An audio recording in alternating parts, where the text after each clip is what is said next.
So here we are, a relatively immature species struggling with possible self-destruction. If aligning with the torus does hold the key to a new form of clean, safe energy access, imagine the implications. This could be the most important technology breakthrough of our times. So who wouldn't want to have an energy source that's unlimited and freely available? That turned out to be a key question. And that's what led me down the next rabbit hole.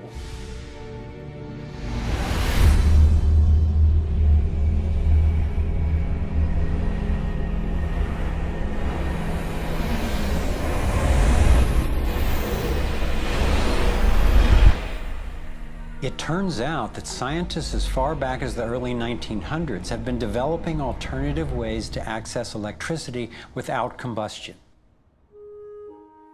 Nikola Tesla believed he had tapped into what he called radiant energy. Many scientists believe he was accessing what's now called free energy. But before Tesla could finish the project, his financier, banker J.P. Morgan, who had a monopoly on the copper used for electrical lines, recognized how Tesla's invention could transmit electricity without wires. He then shut down Tesla's funding. Tesla's lab was burned down and he was ostracized, all for trying to implement his vision of unlimited energy for everyone.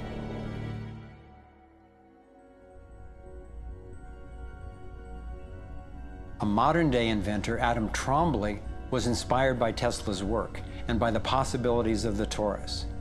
Trombly built a dynamo, a direct current generator that accessed electrical power right out of the air.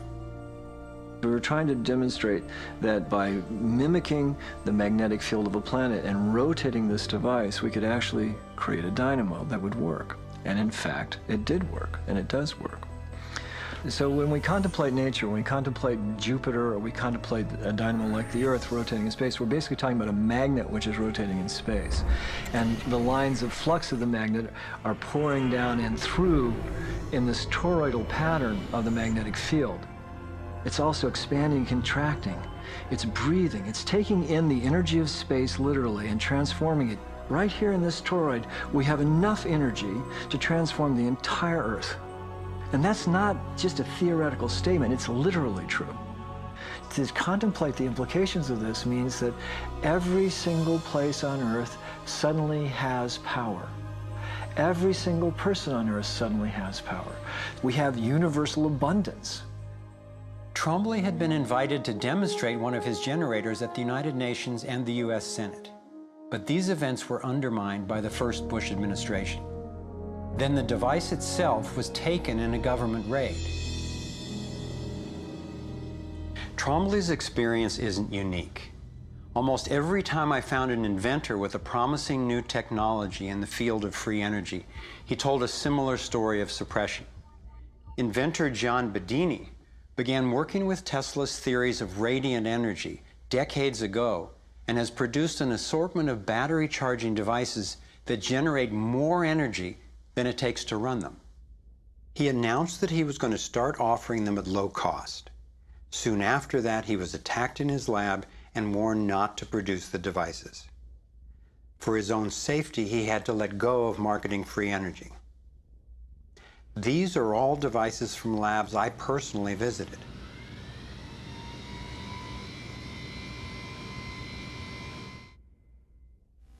Now.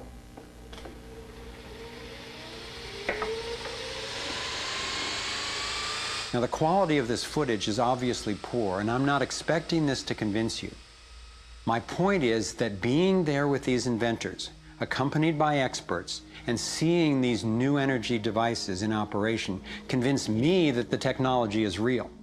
And the implications of that to me are absolutely thrilling. Canadian John Hutchison not only created some free energy batteries, but also used Tesla's theories to counter gravity, to make objects float. This could revolutionize the field of propulsion. His lab was raided and equipment was taken by police and government officials in 1978, 1989, and again in 2000. One of the scientists we were going to interview for this film was Dr. Eugene Mallove, an engineer from MIT and Harvard, and editor of Infinite Energy magazine, which covers both theoretical and technological developments in the new energy field.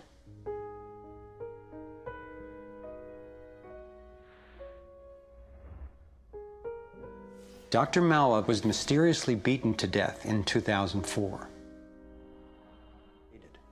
We've had major military people at great risk to themselves say, yes, these things are real. Why do you think the military-industrial complex doesn't want that statement to be made?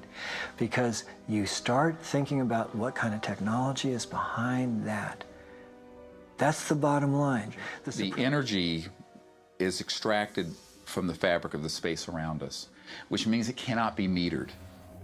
That is a direct threat to the single largest industry in the world. Energy. It's goodbye ExxonMobil, goodbye oil, goodbye coal, goodbye linear transmission of electricity through power lines, all that gone. Unfortunately, it's someone's $200 trillion piggy bank. The proven oil and gas and coal reserves are worth north of $200 trillion.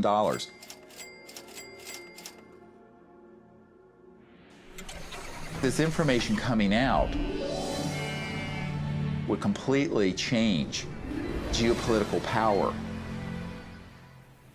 more than anything since, well, in recorded human history. And it would happen in a generation.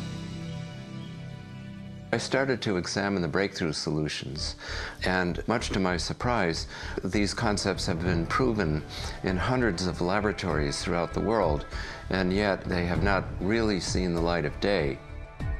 Rather than smashing things together and trying to control the explosion, these new technologies rely on blending, of dancing with what naturally is. The common denominator of all the free energy devices I've seen is that they mimic in one way or another the torus energy shape. You don't have to believe in free energy technology to be concerned about the repression of ideas and inventions. I found myself thinking, what better way to justify our dependence on oil, coal, nuclear, and other dangerous and dirty technologies than to claim there are no better, cheaper alternatives? It was my beloved wife and creative partner, Kimberly, who kept bringing me back to the human implications of my scientific research. For me, as intriguing as the torus and ETs and free energy are, the most compelling question was, would understanding these things really help alleviate human suffering in any way? And it turns out it can. So much of the pain on the planet has to do with the lack of access to energy. Can you stay warm? Can you get food and water? Can you get hospital care? All that has to do with energy access. If there is a fundamental pattern, which makes sense to me that evolution would be efficient in that way, and we can align with that pattern to create new technologies that will solve these problems, then it's worth it to me to open my mind to these socially taboo subjects. If the new energy technologies were to be set free worldwide, the change would be profound. It would affect everybody. It would be applicable everywhere. These technologies are absolutely the most important thing that's happened in the history of the world.